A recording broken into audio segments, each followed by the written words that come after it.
Olá, bem-vindo a mais uma aula de Física, terceiro ano. Hoje iremos falar sobre condutores e capacidade elétrica.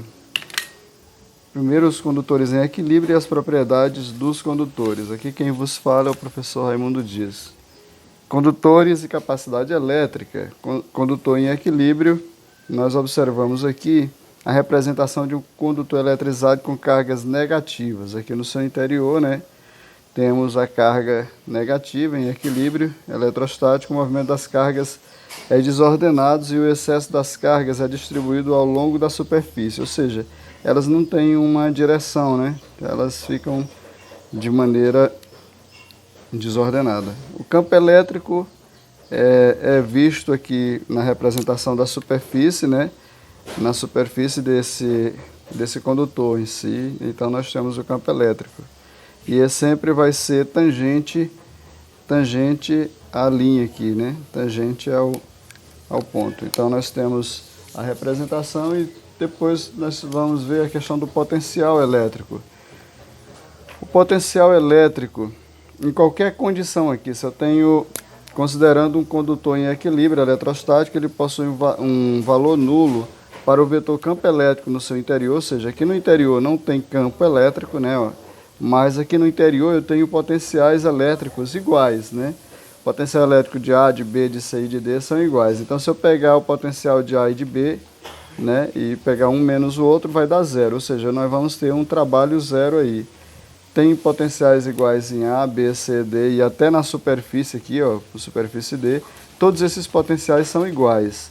Então, eles são iguais e se o trabalho, de uma carga de um ponto a outro vai ser zero, porque se eles são iguais, um menos o outro vai dar zero, Vai dar zero.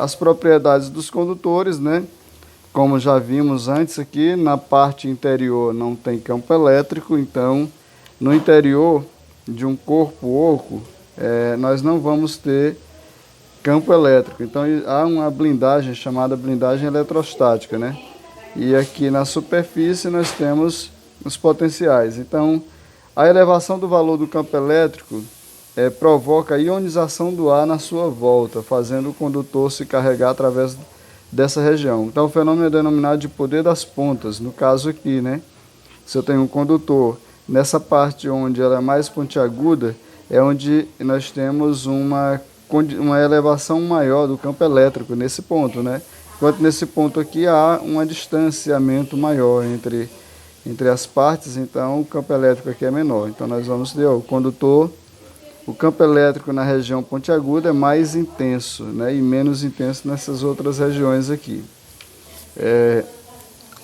Aí vamos ver aqui em exemplificação, Ele diz assim, um condutor está eletrizado, e isolado e em equilíbrio. O potencial elétrico no ponto M, que é nesse ponto M aqui, vale menos 30 volts. Determine a intensidade do potencial elétrico no ponto P e Q.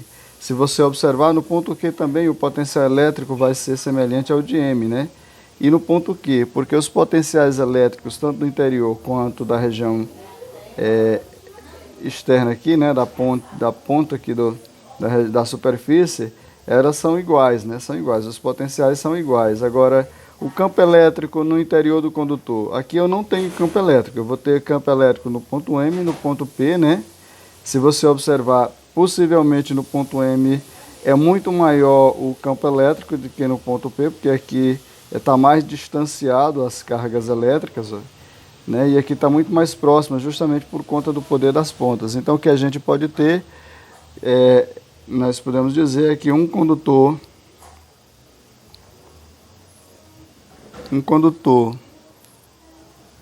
eletrizado, Um condutor eletrizado, isolado e em equilíbrio possui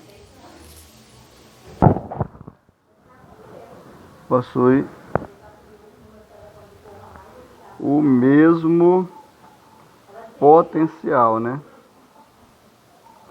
Potencial elétrico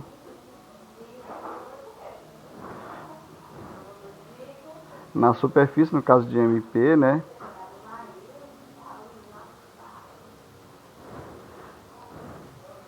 E também na região, né?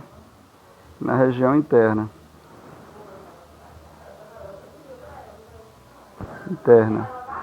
Ou seja, podemos dizer que o potencial de M vai ser a mesma coisa do potencial de P, que vai ser a mesma coisa do potencial de Q.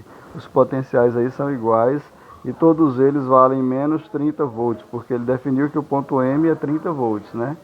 Então todos eles valem menos 30 volts. Agora, o campo elétrico, no caso, é que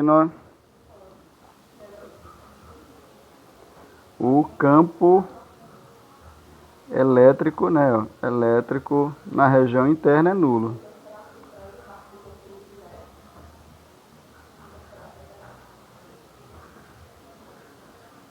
É nulo, ou seja, se eu pegar o campo elétrico em Q, que em Q está na região, vai ser quem? Ó? Zero, né? Newton Coulomb. Vai ser zero. Então, nesse caso, vai ser nulo lá em Q. Ele não é nulo em P e nem em M, né? Ó, porque ele está na superfície, mas lá em Q ele é nulo. Então, é o que vamos definir aí. Por enquanto é só, a próxima aula faremos a correção das atividades. Até mais.